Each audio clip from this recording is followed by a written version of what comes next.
Hey, everybody, welcome to the Sunday night version of the Unacceptables podcast. I am Scott. This is Jay with me here as usual. It's a beautiful Sunday night, and we are celebrating the 1 year anniversary of the Freedom Convoy, which is, I think, how this whole operation got started, isn't it, Jay?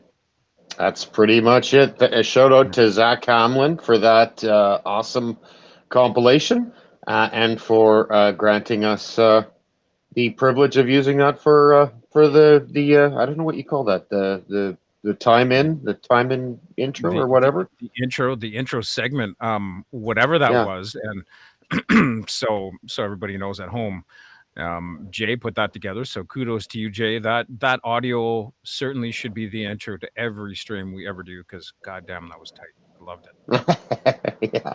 And Loved it. the cool thing about that video, interestingly enough, that's actually four. That's just four times that he literally stood in one place and spun around in a circle Yeah, with a high def panning cam. yeah. That whole video. So that's yeah, it's really cool what people can do with that stuff now. Hmm. And Hmm. thank you for that. On that, I think a little bit of tweaking in the audio got the sound for that a little bit tighter too, which is good. Good So yeah, happy with stuff. that. How are you guys doing at home? How's everybody doing that's in the chat here? Is there anybody in here yet? I wonder. Is anybody in here? Not just yet, but there'll be people in here, I'm sure, soon enough.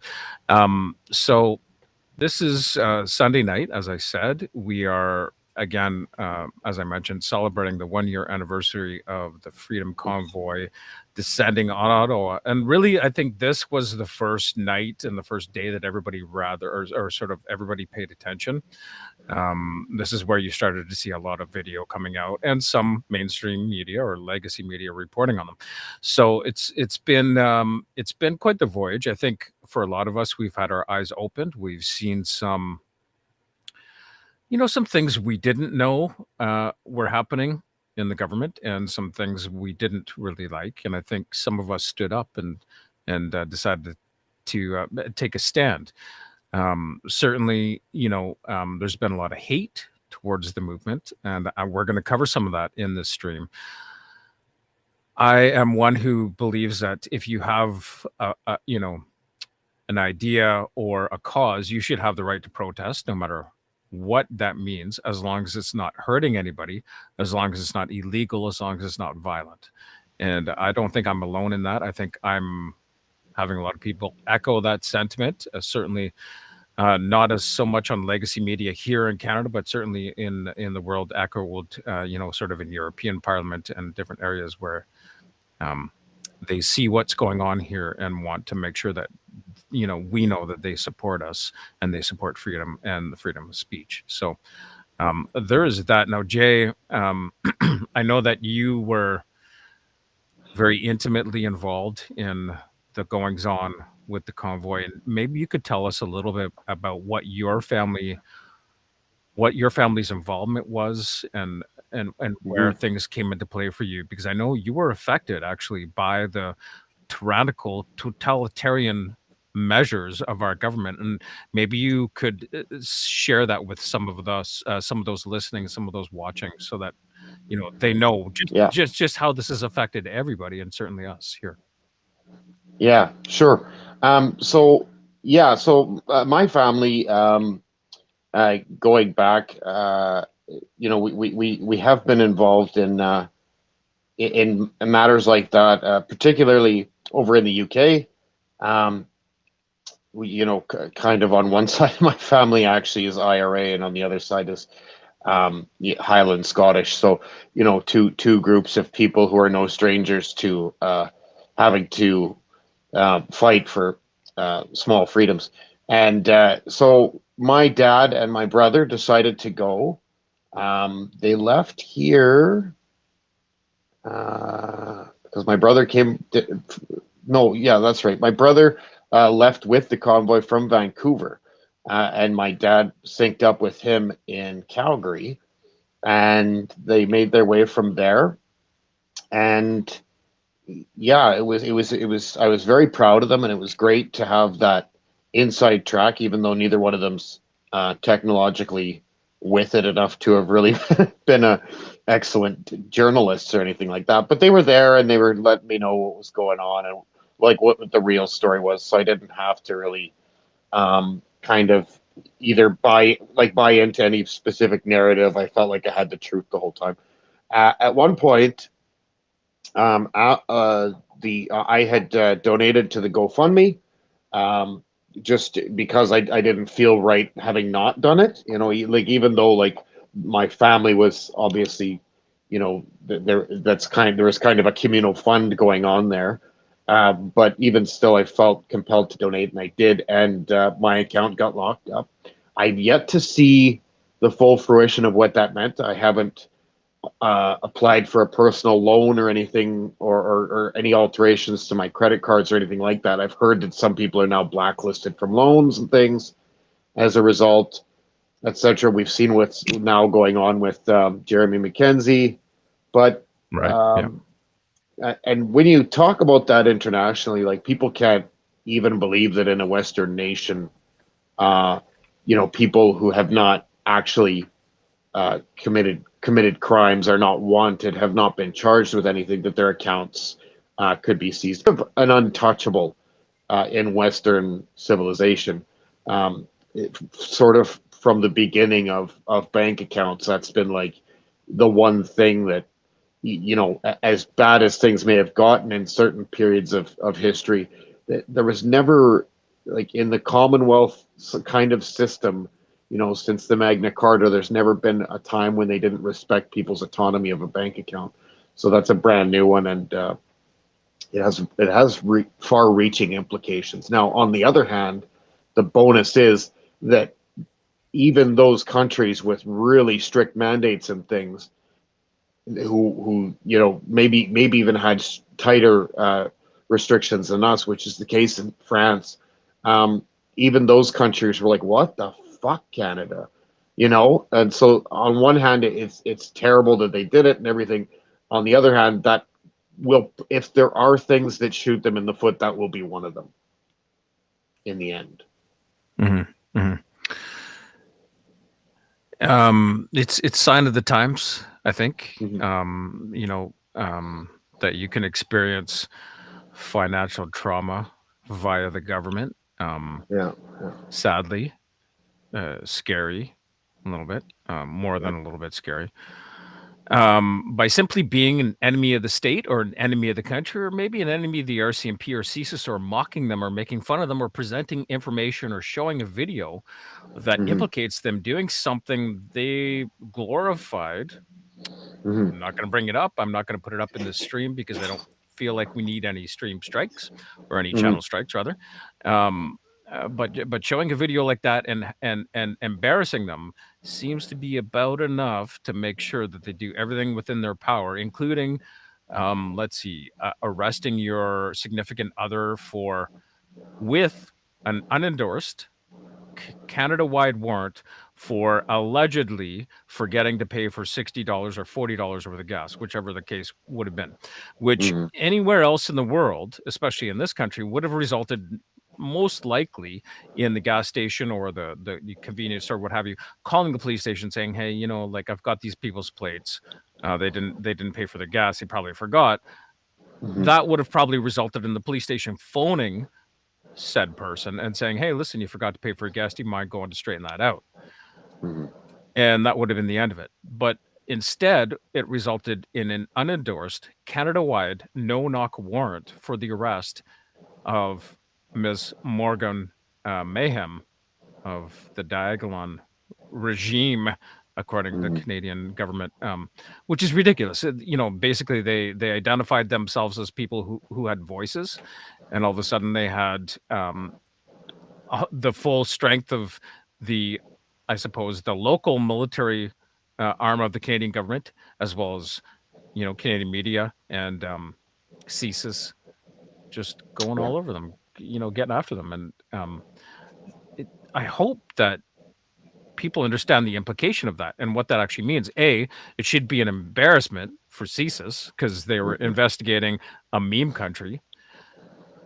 B, it should be a wake-up call for everybody out there who's a citizen of this country to understand that we are in the midst of converting into a form of social credit score.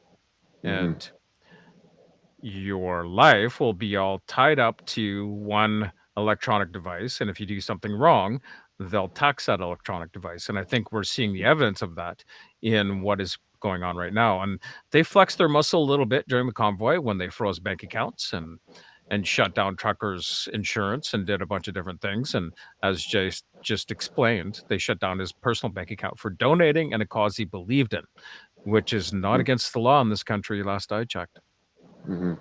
Yeah, that's right. Now I don't know what happened to the person who donated 30,000. The top donation was a Canadian.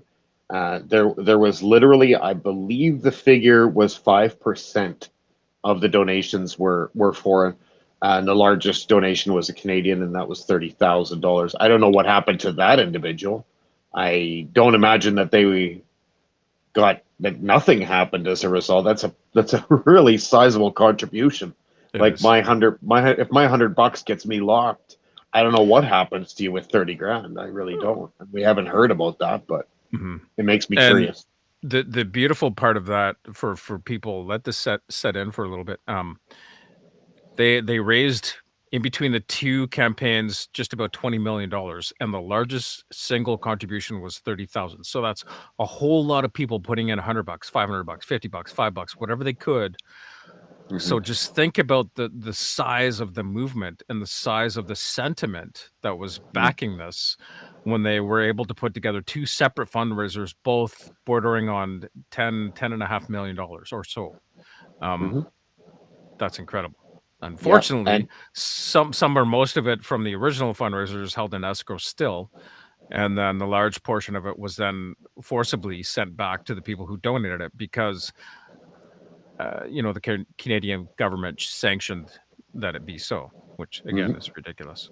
But what they didn't get, what they couldn't get was $3.5 million worth of crypto. The government had no way to get that, no way to track it, nothing. It's still presumably Freedom Corp got it. And that's how we always refer to crypto in this stream. Certainly, in general, is that it's not a bad place to hide your funds and have your money and maybe even end up making payments from. Certainly, at this point in time, it's out of the reach of the Canadian government, somewhat. Well, if you do it right, I mean, and there's some work involved. Don't get me wrong. Like crypto is great.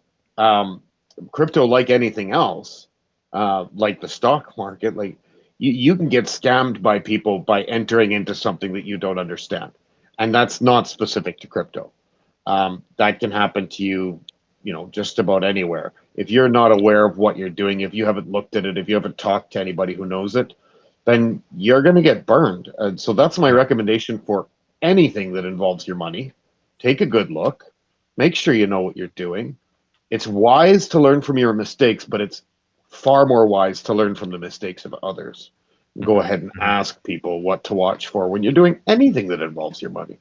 Don't walk in and think that it's going to be a cakewalk and there's no problems and nothing to, when it comes to money, there's going to be people ready to steal it. It's the oldest profession.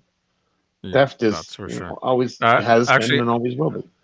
Actually, I thought prostitution was the oldest profession next to stealing. I find it hard to believe that people were prostituting themselves before they were stealing. See, I think theft, the need to steal might have been created from the profession of prostitution because we're like, fuck, I gotta get laid. I got no money. So I better steal some chickens and sell them. Also, maybe they're just not calling theft a profession too. Yeah, perhaps. So I just now, before we transition too far, I just wanted to show if anybody's heard about recently what happened with Project Veritas and a Pfizer executive that they recently nailed. Well, I believe it was 5 days ago now. That's already gone from YouTube. And being as we're on YouTube right now, we're not going to play it. But in the replay, which you'll be able to find on Rumble, we'll have it on there. or you can find the Project Veritas video on Rumble, the new one.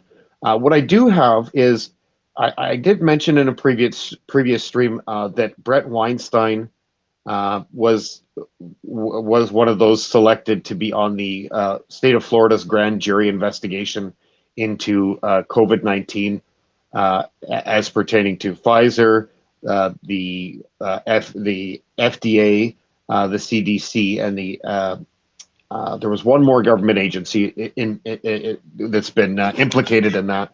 And so they convened a grand jury, and Brett Weinstein, an evolutionary biologist, was one of the panelists. And he and his wife, Heather, have been from the very start of COVID pushing back. They got demonetized quite right away. They got some good sponsors, thankfully. But they have been kind of giving us a scientific view of what went on all the way along. So I'm just going to share their take on what happened with this Project Veritas video that just came out. And I'll roll that right here. You know how the virus keeps mutating? One of the things we're exploring is why don't we just mutate it ourselves so we could preemptively develop new vaccines? What he says they are doing does not make sense. As you can imagine, Walker continues, no one wants to be having a pharma company mutating fucking viruses. The anonymous state says, so Pfizer is ultimately thinking about mutating COVID? Walker, well, no. Well, that's not what we say to the public, no. It was a thought that came up in a meeting, and we were like, why do we not? It was like, we're going to consider that with more discussions. Then Walker says a little later, the way it would work is we'd put this virus in these monkeys, and then we successfully cause them to keep infecting each other. And we collect samples from them, and then the ones that are more infectious, we'll put them in another monkey, and then just constantly actively mutate it. This is the thing that threw me. Yeah. Okay. So that is serial passaging is what he's talking about. He is talking about serial passaging in monkeys to make the virus more infectious.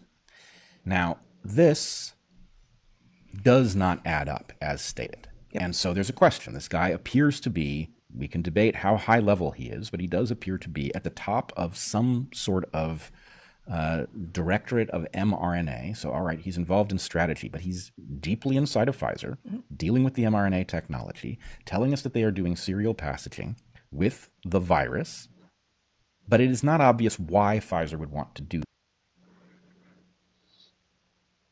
Okay, so that's a bit of a broad stroke. Essentially, this Pfizer executive who's gay, black, just in case anybody wants to believe that only white people are capable of corruption, or that white straight people are capable of corruption. He was essentially on a date with a plant from Project Veritas, and he got into the bragging about what Pfizer can get away with. Now, what Brett explains they go into it for about 12 to 15 minutes. You should definitely watch the episode. It's called the Dark Horse Podcast. You can find that on Spotify and YouTube. Really great. Anyway, what he goes on to explain is what this person was saying Pfizer was doing. It doesn't make any sense from the aspect of the receptor in our body that COVID-19 uses to hijack our immune system.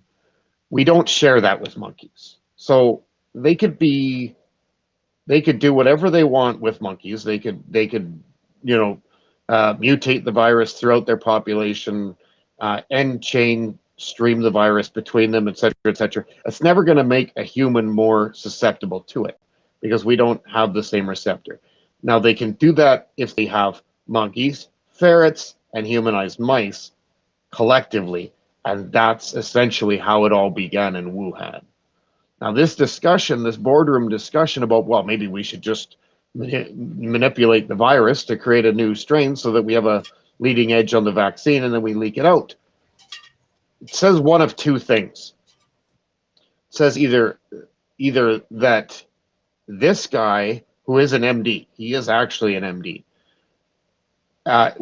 went to such a piss poor university that he has absolutely no idea what he's talking about, which is not out of the realm of possibilities. Universities are shit now, because your admittance is based on what color and sexual orientation you are, and not how good you are. Meritocracy is gone from the university system. It's now a quota-based system.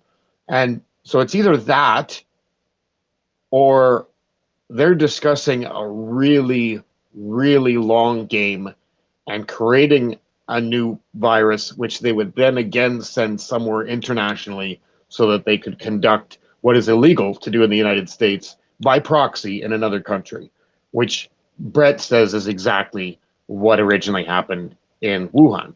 And he testified to, we assume that he testified to that effect at this grand jury investigation. So, just in case you wanted to, just in case you've started to wonder whether or not Pfizer just made a mistake. No, not at all. These are corrupt, crooked, sick, twisted people. And as you can see, it's not just white heterosexual men who will be absolutely duplicitous in the name of booty calling somebody. So it served a double purpose this time. Fair enough, and I think that this is what we're at, where we're at right now is that we have a group of people that were labeled a certain thing that had nothing to do with anything. It was fabricated by the mainstream media, or rather the legacy media, as we will refer to them moving forward, and all of you should, because they're on the way out. So it's something that the legacy media labeled them and created rather than actual fact. And so I want to show this. This here is from which one? So I want to show this. This is for those of you that will jump in and say, oh, freedomers and, all the different names and the labels and stuff and all the hate that they've given it. And I want everybody to think about this. And I sometimes I think I hear people do that because maybe they're jealous. Maybe they, it's a weird anger. It's a strange energy I've gotten from a lot of people that have labeled people who support this movement and freedom in general, which is surprising to me. Why anybody would be against any kind of freedom is baffling to me. But it's a weird energy I've seen it online from a lot of people, and just saw some live streams today of the Convoy 2.0 or the whatever little party or gathering they had in Ottawa, where people are in there going, you freedomers, you weekend warriors who get on, and it's ridiculous to me that this is I heard a great quote today. Most people would prefer supposed safety over freedom because they're that fucking lazy.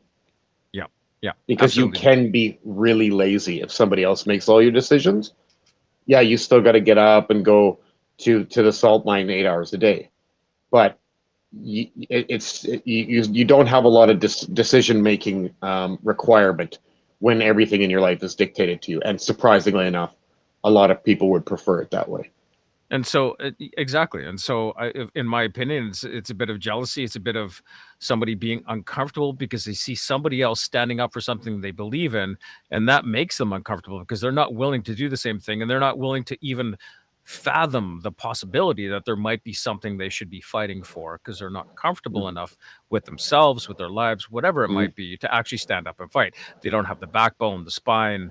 They have a general immaturity of some kind. Whatever it is, whatever it is. It's just it's painfully obvious to me that they will support a certain movement that we'll talk about later. Jay, that's your part, and not support another movement, and they seem to stand for. Anyway, it's very confusing.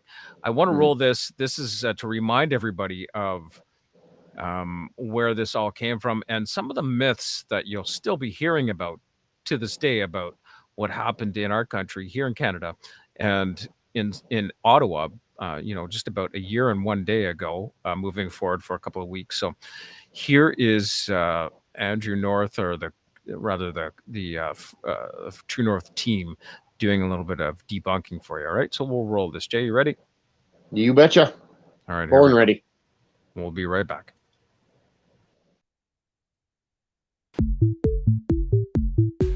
The small fringe minority of people who are on their way to Ottawa or who are holding unacceptable views Thank you for the question.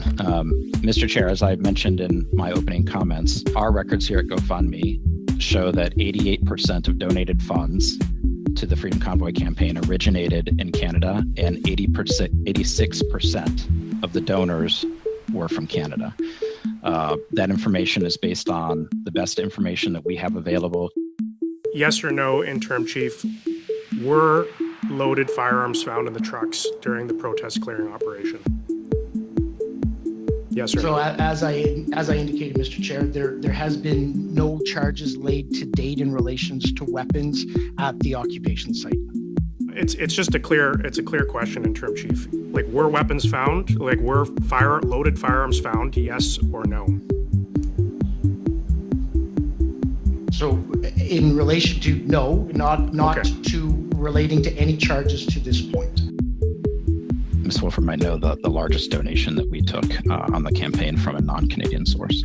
Actually, thank you, Juan, and thank you for the question. Mr. Chair, what I would say is actually the largest donation in this campaign was from a Canadian, and it was in the amount of $30,000. It took a couple of months, but we're finally where we are now, at which point the Ottawa police have said they do not have any evidence that this was connected to the convoy. They've charged someone, nothing to do with the convoy, nothing to do with truckers. He wasn't protesting vaccine mandates. What his motivation was, I don't know. But I do know that all of the people that tried to pin this on the truckers lied. And you know what? When I look around, I have not seen a lot of apologies. FinTrack was before our committee, and they had some interesting testimony where they said that the flows of the money into crowdfunding and into the protest, that they did not see any evidence of terrorist activity. Did you see any evidence of terrorist activity in the funding of these illegal protests and blockades? I have not. If you've never been to Ottawa before, you might not know what all these statues mean. You might not understand what they are and how important they are. Fearing the media, all of a sudden getting upset and getting worked up over wanting to protect our statue. Give me a break. Give me a break. We all know exactly where you stand, where you were over the last 2 years when we've seen countless statues getting torn down in this country. As a law enforcement agency with primacy for national security, did you ask the government or representatives for the invocation of the Emergencies Act? No, there was never a question of requesting the Emergency Act. There was a question. Sorry, I don't mean to interrupt, but I'm sorry.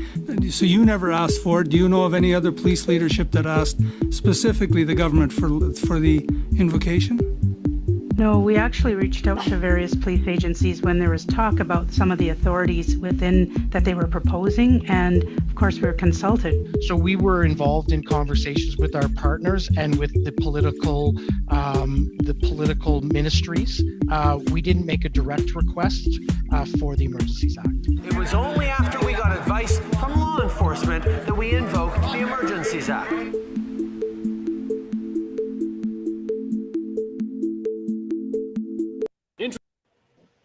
So, I mean, there you go, right there. Right at the very end, you have Trudeau saying it's only after consulting with law enforcement that we invoked the Emergencies Act. And that's an outright lie, straight up, in the House. And that lie was told several times under oath at the inquiry as well. It sure was. And it was debunked multiple times in the inquiry by previous and post in both inquiries, actually, like in both cases, all the law enforcement, like in the parliamentary inquiry and the Public Order Act, that was the law enforcement's and no wavering there. The only wavering at all was that police chief from Alberta when they had to backpedal on the the initial reports that they found dangerous weapons in Coutts, which is not true. And speaking of which, shout out to everybody in Stavely, Alberta, from the Bar 7 Ranch, Brett Streeter and Lloyd Slosher for providing the stock and for taking the ponies down to the border again for the anniversary of the Coutts border blockade. They were out in force on yesterday, and that was great to hear about as well. Yep, and from what I saw, reports were that there was at least 100,000 people gathered in Ottawa peacefully with some music and some dancing and some festivities, just like they were. Just like last time. Yeah. just about a year ago, and that was the basis. That coupled with Mr. Jeremy Mackenzie's fabrication of a fictional meme country, that was the justification for the invocation of the Emergencies Act just about a year ago now, which really gave us a very good clue of what kind of country we live in, and where we are headed as a society. And I think for some people, I think they've had to do a double take. I think over the past few months, they've been questioning, did that really happen? Was that a thing? And I think people should pull this back into the foreground of their mind, that here's where we're at in this country and as far as freedom. And just because right now we don't have, COVID-19 mandate measures to fight against, doesn't mean there's not a whole lot of fighting left to be done. And I'm going to suggest that you go back in the streams, back in our listing of streams, and watch some of our other stuff to get reference. But we're talking about the WEF, we're talking about elitists in general. It didn't end at COVID-19 measures. And I think that is why you still see a movement from the population today still gathering, saying, here, we're still here, we're still fighting for freedom and truth. And hopefully some of them are recognizing that they didn't get anything of value out of their legacy media. And perhaps that's one of the stances they've got. I know at least with some, that is the stance. And I think it's a big wake-up call still. I think more waking up needs to be done. I don't think we're done waking people up by any stretch of the imagination, but I definitely think more people are awake, and more people are searching for answers and trying to shut down legacy media and the radio and newspapers that seem to just have one sort of unidirectional view, which is typically those that are paying the bills for that paper, for that publication. And you can't get truth out of a publication that's being paid for by your government. And this is the truth. This is the fact. If you're paying a publication to only have your view, only present your stories, you'll never really know the truth. And here's the really sad part. There's two scenarios that go on there. Either A, those media outlets are bought and paid for, and all their journalists toe the line, or B, they ideologically actually believe that, which is even worse. Much worse. Because I will take greed, because it's predictable, over somebody so sociopathic and antisocial that they actually believe that that we're going in the right direction. I mean, examine the States, for instance. Antifa's having like regular riots now, and like real riots, like cop cars burnt to the ground, and there's so few police left in the States, for one, that they can't really fight back because they don't have the numbers, because all of the good cops just quit because they've been so targeted. They've been vilified, they've been targeted, they've been shut down, they've been they took one extreme example and ran with it, so that everybody was painted with the same brush, and everybody is a victim, or rather or a villain, as a result of that one episode. And Antifa just operates with immunity. Yeah, and so what you end up with nobody's interested in stopping them. Is a bunch of people that will run rampant over laws and over cities and light things on fire, and nothing is done about it, for fear, partially, I think, for fear of being made to look like you're fighting against what is the social cause of the minute, legal or not, in the way they're fighting. And I think partially because it extends the left agenda a little bit, and I think that is the more important part. Based on what I'm seeing, And sorry, go ahead, Scott. Just how to extend that left leaning agenda, the racism, the isms. How better to do that than to support, however violent, protests that are saying this is a problem, when in reality, I mean, let's face it, none of us here on the ground that we're talking about right now, that are viewing this stream or that know anything about this outside of the actual people involved, know anything about it. We don't know the actual facts of the case. So for us to even speak about it and for people to protest about it before there's any actual fact finding is absurd to me. They don't know what's going on. Mm-hmm. And yeah, and I mean, and on that note, we can look, you know, at the last examples. If we want to look at how bad things can get, we have an example that isn't that far back at all. 32 years ago, there was a wall that divided Berlin. And that was the East Germany and West Germany, and East Germany was under Soviet rule, and that came down. And Germans remember that as much as they remember the other awful 12 years of their past. And they have a very unique voice that's come into the foreground on all these matters. And I'd just like to show you guys a few words from somebody who is, you know, maybe it's a dramatic way to say it, but a hero of mine. So we'll roll that. A member of the European Parliament. I know you've got a full plate of things you need to deal with there. Why is it important to you to tour Canada? And actually, if I can be frank, why do you care about Canada? Well, you know, first of all, I just want to meet the most bravest people in the world. What I consider the most brave people in the world in the past 3 years, at least. And it was just, you know, Canada. I mean, Trudeau really did overplay his hand there with the, you know, violations on fundamental rights, democracy, and the rule of law. And he was so obvious about it, and he didn't even seem to care. And I was like, I mean, Canada, you know, once free country, how is it possible? And how quickly did that all, you know, come about? That just, you know, struck me. And I was like, something is going seriously wrong here.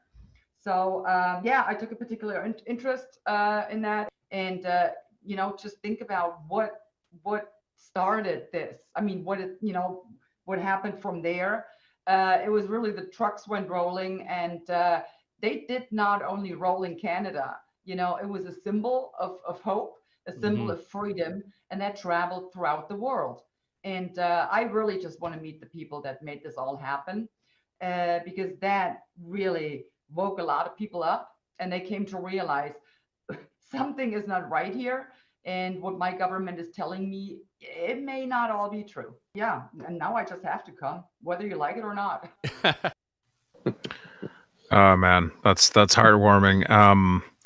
And I hope that speaks volumes to people when you have somebody who's from another parliament altogether, from another, you know, area of the world altogether, saying we are who she considers the most brave people as a population, at least in the past few years, and rightfully so. Especially being that comes from a lady who is under constant scrutiny from the German secrets, the German, I can't remember what they call their organization, their version of the FBI, CSIS, etc.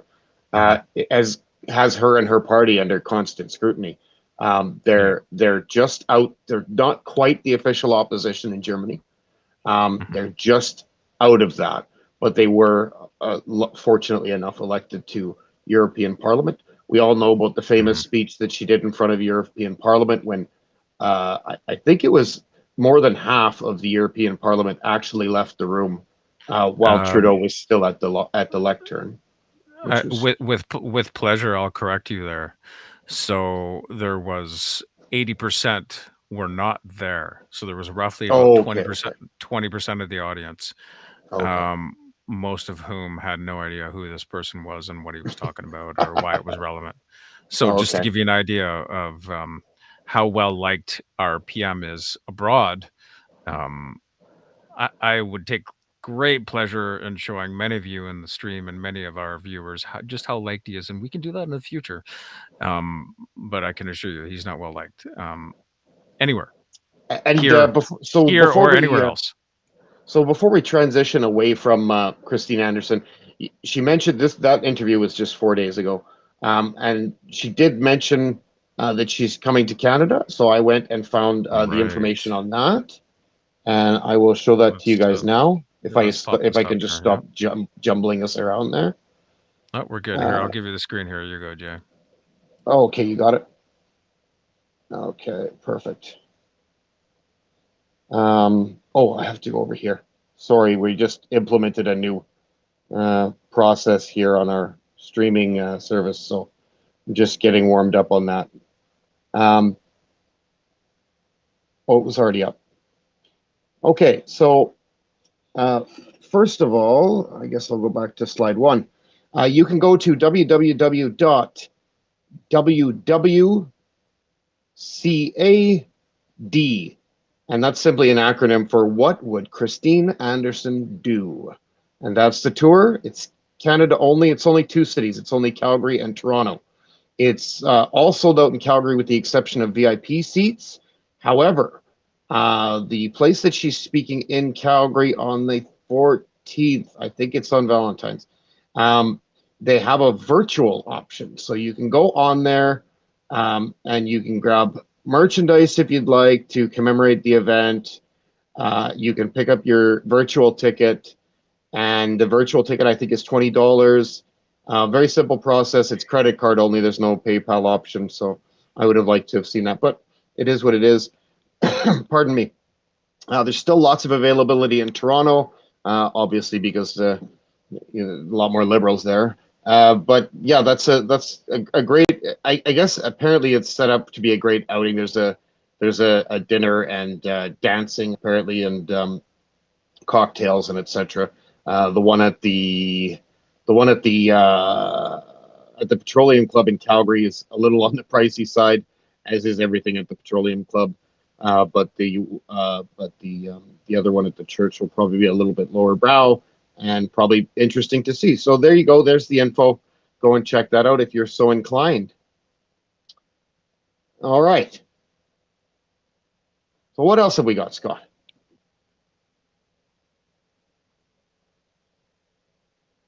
I don't have your audio, Scott.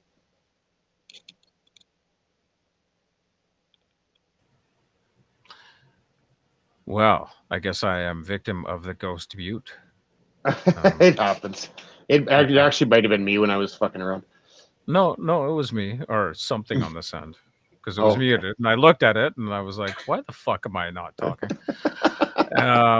So I said a whole bunch of things that were nasty. No, I didn't. Okay, so, where were we here? Oh, yeah. I guess, my stance on this, and everybody should take a second here to think about where they are in the world and what has happened in the past couple of years. Really think about what's going on and think about what all of this, how this all came about. I mean, we're talking about something that us people that doubted the mainstream narrative kicked back against right away because we didn't trust it, and a lot of us were labeled as a lot of unsavory things, and a lot of us were hated and banned and canceled and marginalized for a long time for simply just wanting to be able to have the ability to use critical thinking and to make our own decisions and to be able to, safely say we have a full scope of what the implications are. And I think that stance should be a stance about anything in life that anybody should be able to take. Yet somehow, for about 2.5 years, that was a stance you weren't allowed to take, and you weren't allowed to have your own independent thought about. Yeah. You were allowed to have those thoughts about racial inequity, but not about your own bodily autonomy and your own medical autonomy.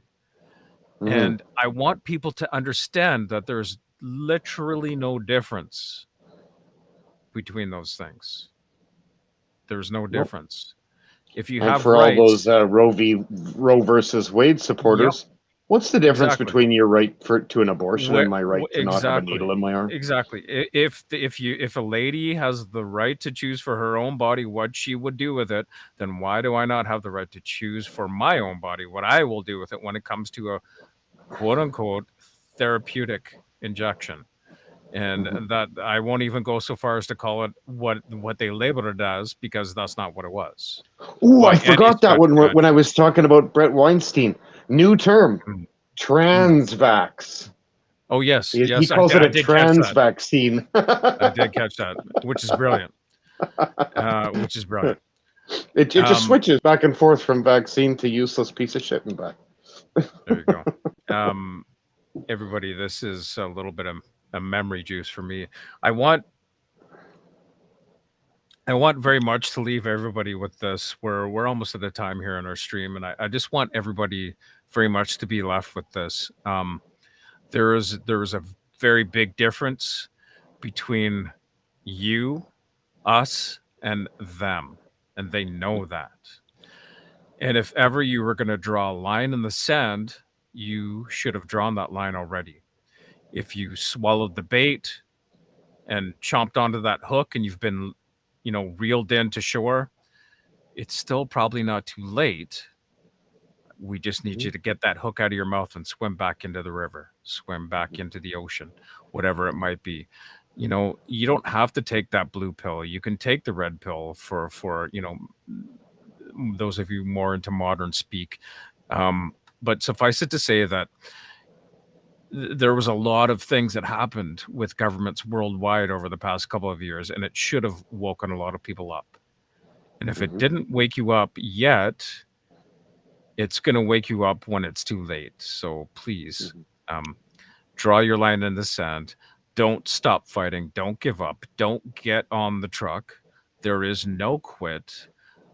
The WEF, the elitists, and all the moves that they're pushing towards for the 2030 agenda that is now apparently the 2023 agenda, they're all still very bad things, including social credit score and everything else. So just because we've seen the end, however temporarily, to forced vaccinations and the marginalization and the ostracization of certain segments of society due to their medical status, doesn't mean it's over. They're going to come at us with more. And one interesting thing about these elitists is they like to broadcast what they're going to do, or they feel like they have to broadcast what they're going to do. I'm not sure what it is before they do it. And apparently they're going to come at us with a comprehensive cyber attack, which could see the, all the power grids being shut down. So this is what they're saying. This is what they're saying in their books, in the book, The Great Reset. Apparently that's the next big threat. So just so everybody knows, this is what they're forecasting.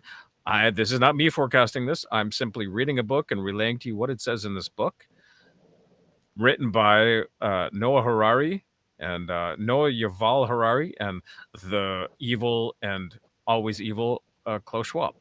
So, people wake up. They're not done with their fuckery just yet. And I want to, before we sign off and before we go to our last video to close us off, we had some people getting to shit in the chat here. So let's bring some of these up here. I think you probably right here, I think that you're going to have to be Vanders for this. So this one is just simply from Heather. I think rape came before men paid for it. Laws happened before prostitution became an actual profession. Yeah. So we were talking earlier. I don't know if you know what that's in reference to, but I just felt you might need to see that. I'm certain that rape came before prostitution. I have no argument for that. And then this is from Eric in the chat. I do not consent to behaving, because we asked them to behave, and people like to not behave. Yeah, fair enough. Fair enough. Heather's still talking about prostitution. So, and I do want to make this one point too before we go.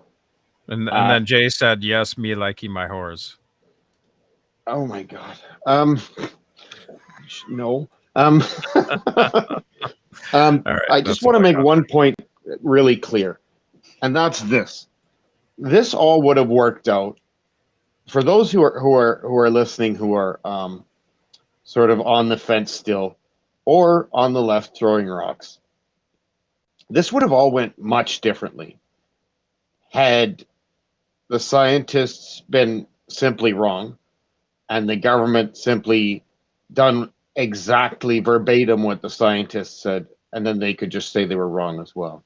That's not what occurred. We were lied to en masse.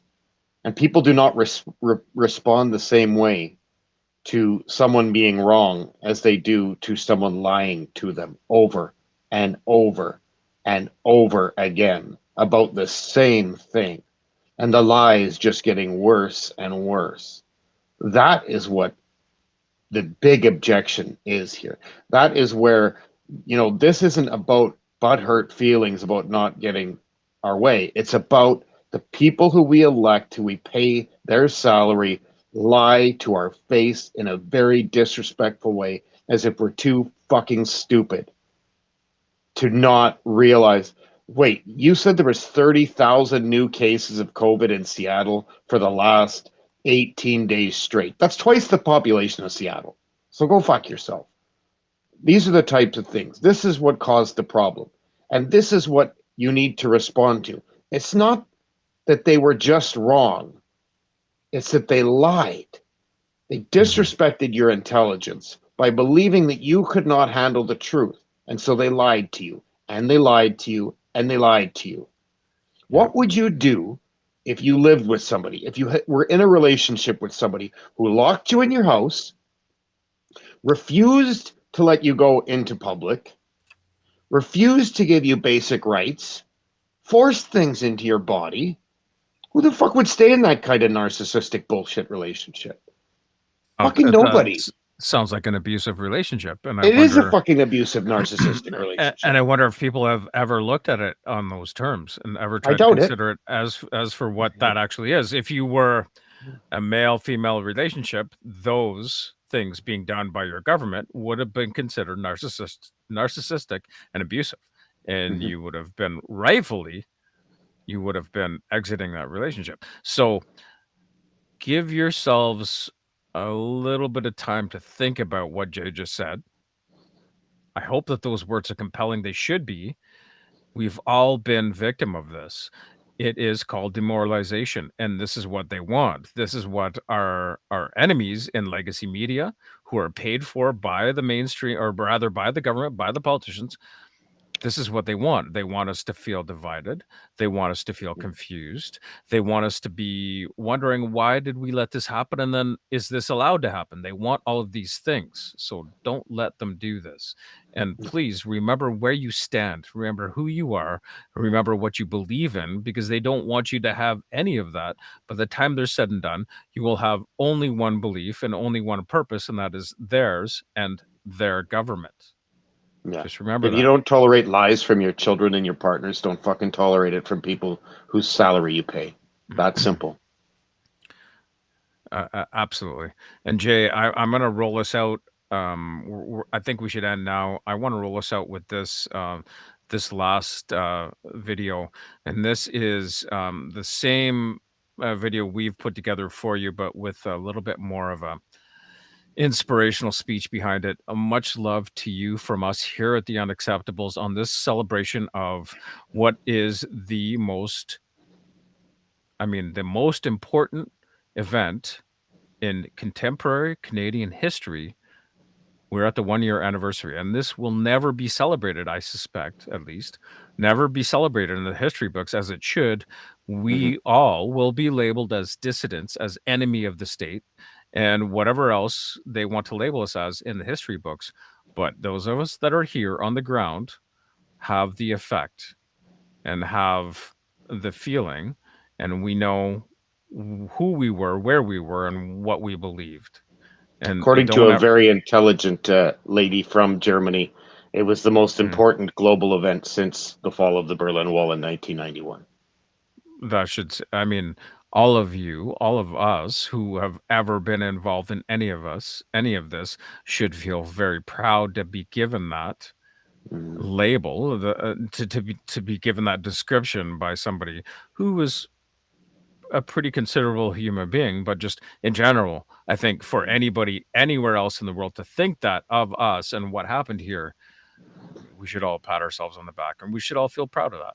So much love to all of you who follow us here on the Unacceptables podcast and live stream. And we'll talk to you next time. I guess we'll be back Tuesday. All right. We're out. Got it.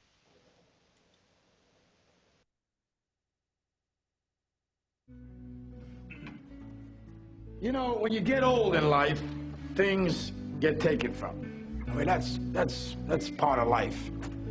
But you only learn that when you start losing stuff. You find out life's this game of inches. So is football. Because in either game, life or football, the margin for error is so small. I mean, 1/2 a step too late or too early, and you don't quite make it. 1/2 second too slow, too fast, you don't quite catch it. The inches we need are everywhere around us. Hell yeah. They're in every break of the game, every minute, every second. On this team, we fight for that inch. On this team, we tear ourselves and everyone else around us to pieces for that inch. We claw with our fingernails for that inch. Because we know when we add up all those inches, that's gonna make the fucking difference between winning and losing. Between living and dying.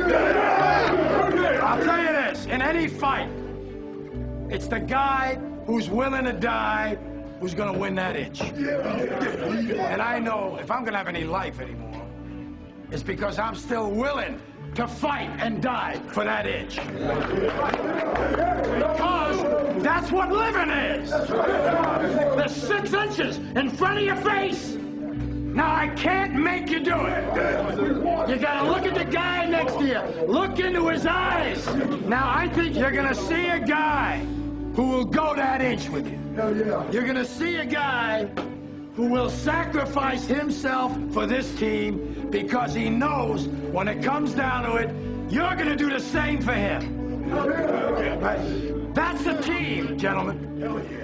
And either we heal now as a team, or we will die as individuals.